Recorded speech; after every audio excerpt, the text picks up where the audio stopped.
So what would it be like for you to be so rooted in grace and peace that you began every encounter, every relationship with grace and peace? Now, in the New Testament, there are 13 letters that have been attributed to the Apostle Paul.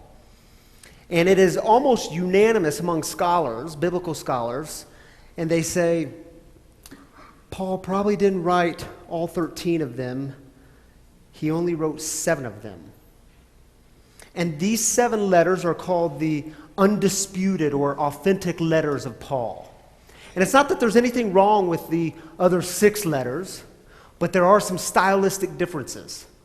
There's some content differences that lead them to believe that Paul probably didn't write these 6, that it was most likely one of Paul's students coming along and writing in Paul's name, which, by the way, was very, very common in the first century Greco-Roman world. Now, these 7 letters, the undisputed letters, are these: Romans, 1 Corinthians, 2 Corinthians, Galatians, Philippians, 1 Thessalonians, and Philemon, or Philemon, depending on where you went to church when you were a kid, and if you went to church. Now, these 7 letters all start the same way. Paul introduces himself as a servant, and then he says these words: grace and peace to you from God our Father and the Lord Jesus Christ.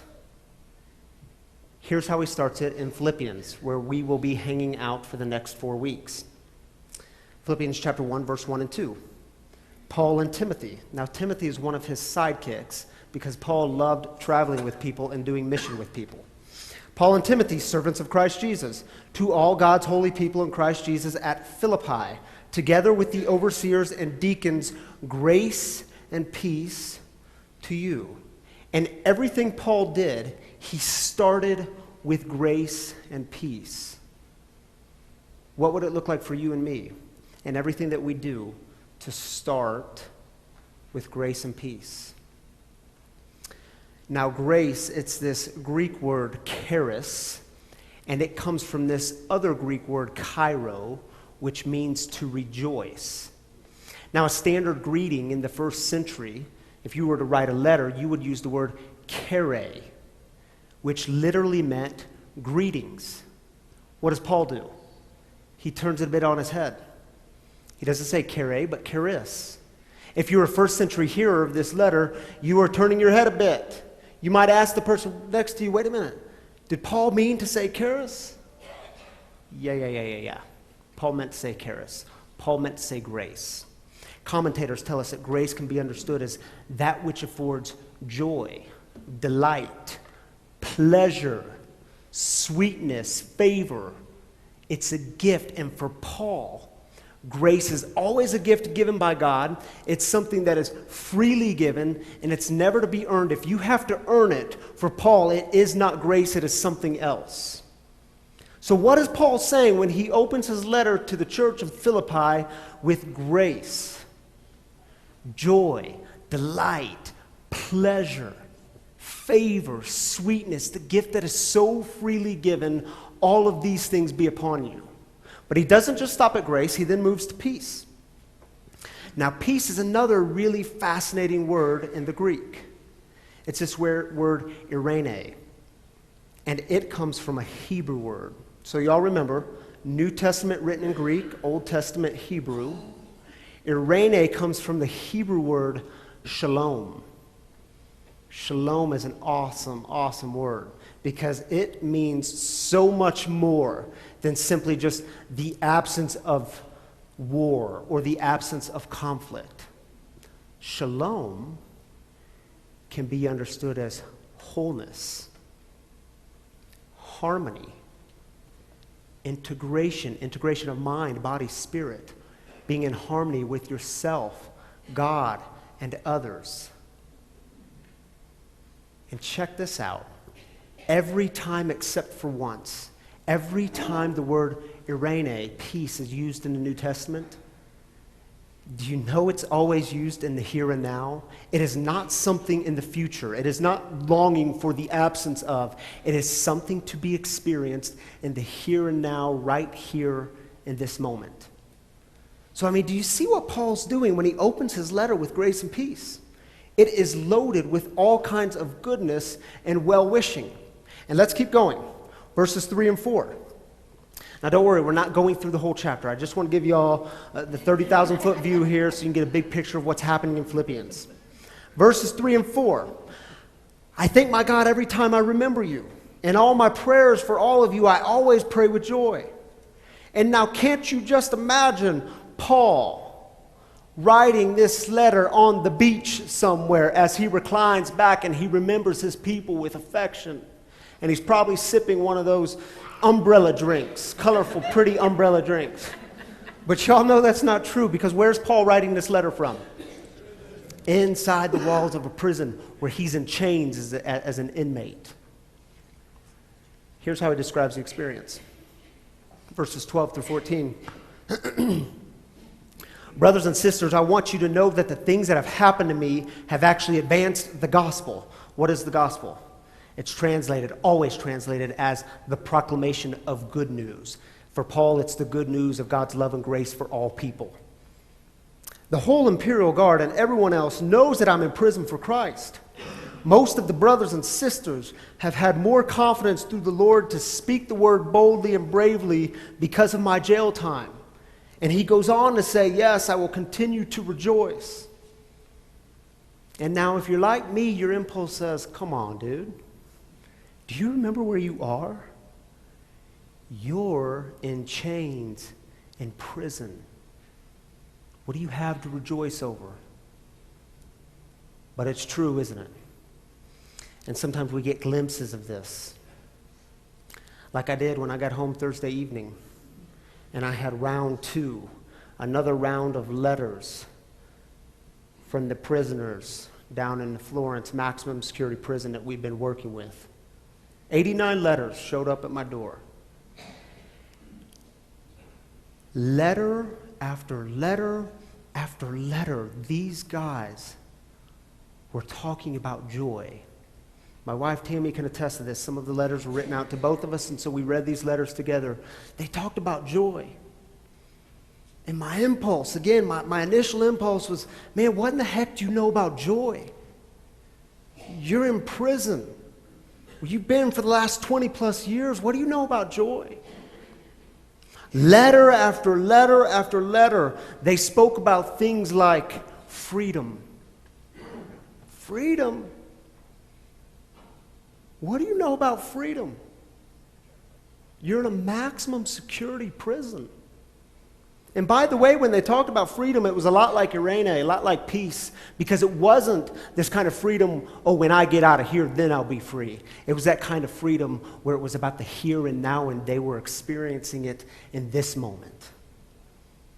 And see, what I've learned is it takes people like the Apostle Paul to give me the constant reminder, because I need it. Things like grace and peace and joy and freedom. These things have the power to transcend circumstances. Paul always started with grace and peace. And his offering of grace and peace was always independent of his circumstances. Are you in a slump?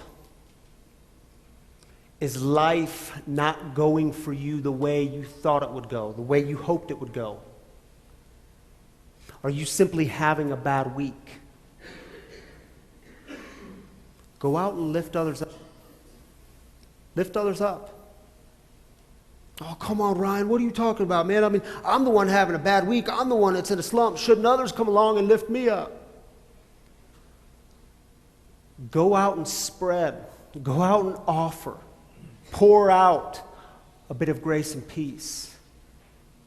Because, see, when we elevate others, it has this strange way of elevating us, doesn't it? Go out and offer grace and peace to the world. And here's the thing, don't get bogged down in all the bigness of it. Do it in really simple, tangible, practical, concrete ways. Tomorrow morning, show up to the office with coffee for some of your colleagues. See what happens. Bake a cake this afternoon. Show up with cake tomorrow. You might be a hero. Take someone to lunch tomorrow and pay for it. That means you take the bill. And when they say, oh man, that's awful nice of you, what's this for? It's not even my birthday. Yeah, man, I want to let you know how much I appreciate you. Thanks for being you. You don't have to wait for tomorrow to do that, by the way. You can do this today, because I know you all have your cell phones in your pockets. So when you leave this sanctuary, as you're out in the parking lot, take out your phone and call someone and tell them what they've meant to you. Thank them for being a mentor to you, for walking with you. Be very specific. Tell them what you appreciate about them.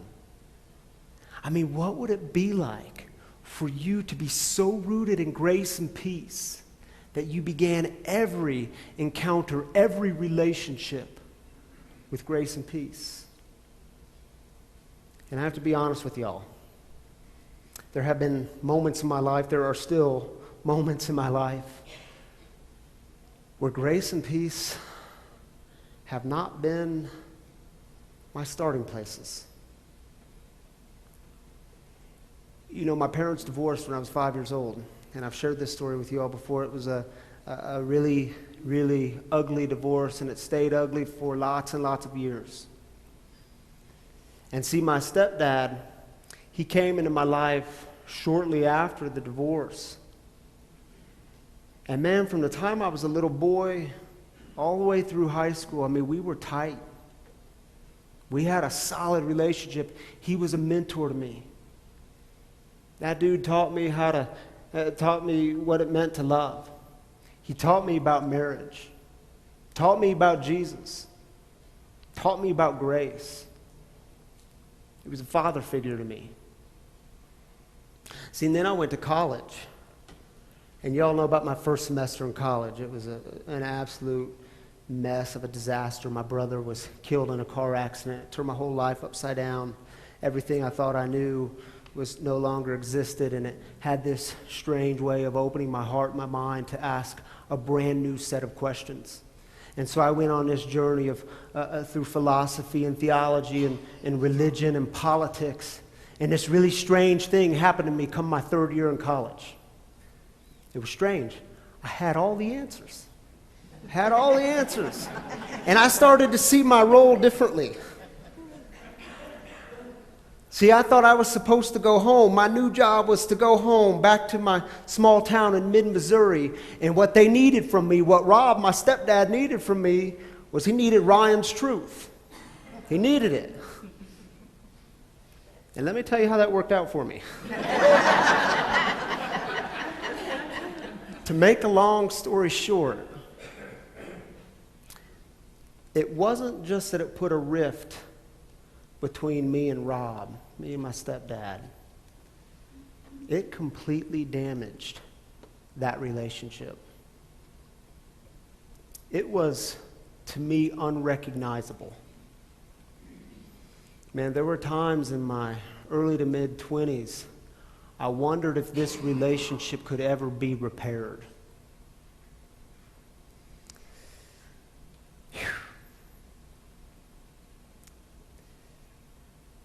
You know, and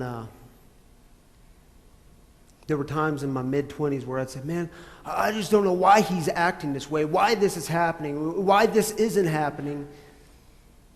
You know, it took me going through some steps in my life, working through some process of amends to where I could see clearly. And see, what I know is, and don't get me wrong, I know relationships can be complex, and they're oftentimes multi-layered and multifaceted. And so I just have to stay on my side of the street. But what I know is, I started with, my starting places were things like fear and ego and pride, self-righteousness, and this desire to be right, needing to be right. And I'm going to make you see it my way, and even if you don't, I'm going to pound it into you until you tell me you agree with me. You know what I didn't start with? I did not start with grace and peace.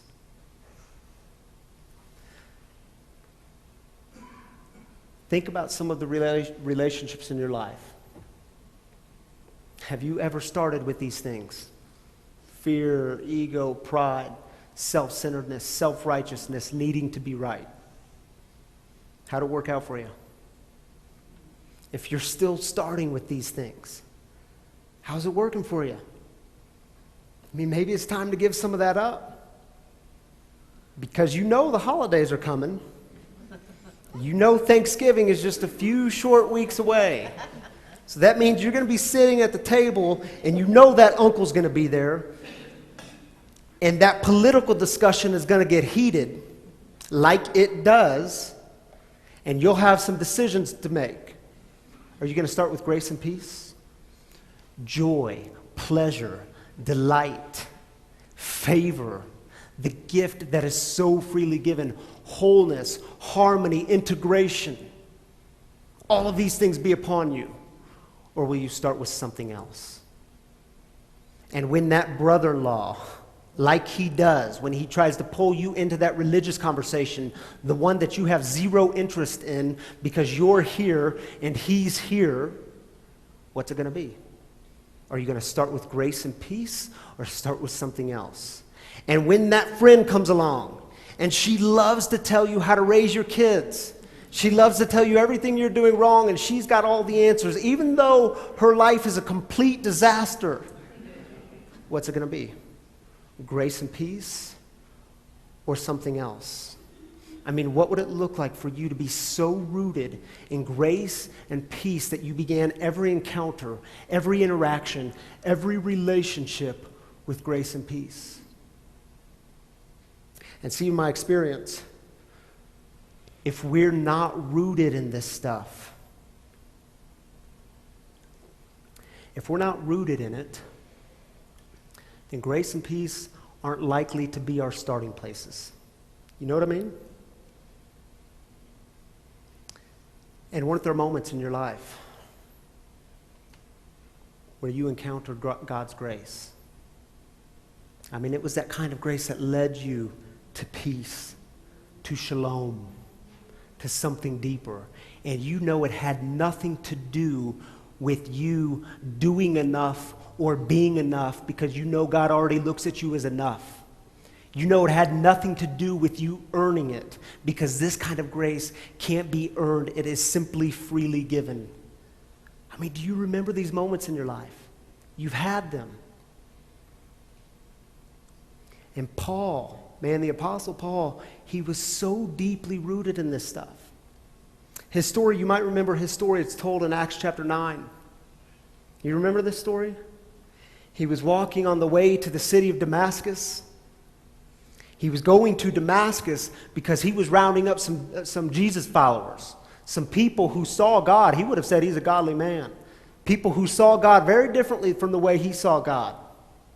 And what did he do with those people? He would literally bind them up and take them into Jerusalem, where they would face their persecution, where they would face their punishment. As he's walking to Damascus to go gather these people, this bright light comes. The light is so bright, the text tells us he's blinded for 3 days. And then a messenger of God comes along and says, Paul, he essentially says to him, Paul, stop with all the condemnation and the judgment. You are going to have a new mission. You are going to be given a new vision. You are going to take the message of God's love and grace, not just for people like you, but for all people. And you're going to bring this message to all the other cities and villages. Oh yeah, but man, where does it stop? Where does it stop? No. It doesn't stop. You are going to the ends of the earth with this message. Man. And you know what the text says happened at that moment? Do you remember it? Something like scales fell from his eyes. Have you had moments like this? You could see clearly. And see, the thing about Paul is, prior to this experience, he said he had it all. I mean, on outward stuff, he had it all. He'd been given everything. And after this experience, he says, that stuff doesn't matter. It's all a loss. It was all for naught. Philippians chapter 3, here's how he tells that. He says, if someone else thinks they have reasons to put confidence in the flesh, I have more. Circumcised on the 8th day, the people of Israel, the tribe of Benjamin, a Hebrew of Hebrews. I have all the credentials. In regard to the law, a Pharisee. As for zeal, persecuting the church. As for righteousness based on the law, faultless.